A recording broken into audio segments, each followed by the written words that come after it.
Dhe rastin më të mirë kemi Muhammedin alayhi salatu wassalam. Laqad kana lakum fi rasulillahi uswatun hasanat. Shembullin më të mirë kemi dërgumin e Zotit. Në kohën e Resulullahit sallallahu alaihi wasallam inkurajohej rinia me të madhe, inkurajohej për mësimin e diturisë. Dhe thoshte Resulullah sallallahu alaihi wasallam,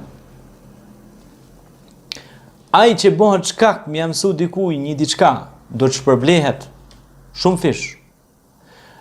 Kënd kishte pranë vetes si dërgumi i Zotit sallallahu alaihi wasallam. Kishte Hasan ibn Thabitin, krah djathtë, që ishte shkrimtar, ishte publicist, ishte poet, ishte njeri i diturisë, i cili gjitha rrugët e Mekës dhe Medinës i ktheu në universitet. Shokët e dërguarit Muhammed alayhi salatu wasalam, Aliu, Uthmani, Ebu Bekri, të gjithë qytetin e kthyen në vend të bim të diturisë.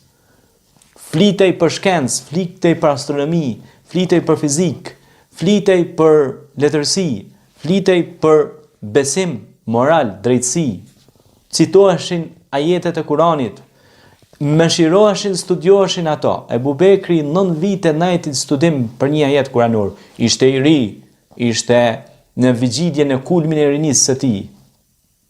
Aliu radiallahu anhu ishte i ri, Uthmani ishte i ri, me rininë e tij, gjithë rininë e tij e dha për ngritjen e fjalës së Zotit. E dha për edukimin e brezave dhe gjeneratave. Jo vetëm atyre brezave që ishin pra në të kaluarën, por këto fryte të atyre gjeneratave të arta, ne po i korrim edhe sot. Edhe sot, po edhe nesër do ja shohim hërin. Sepse fal tyre u themelun medreset, kolegjet, shkollat, universitetet.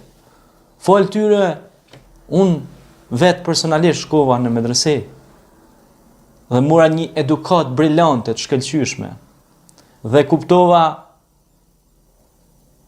madhështinë e krijuesit, i cili na mëson në Kur'anin famlar duke na thënë lexoni, studioni, analizoni, meditoni,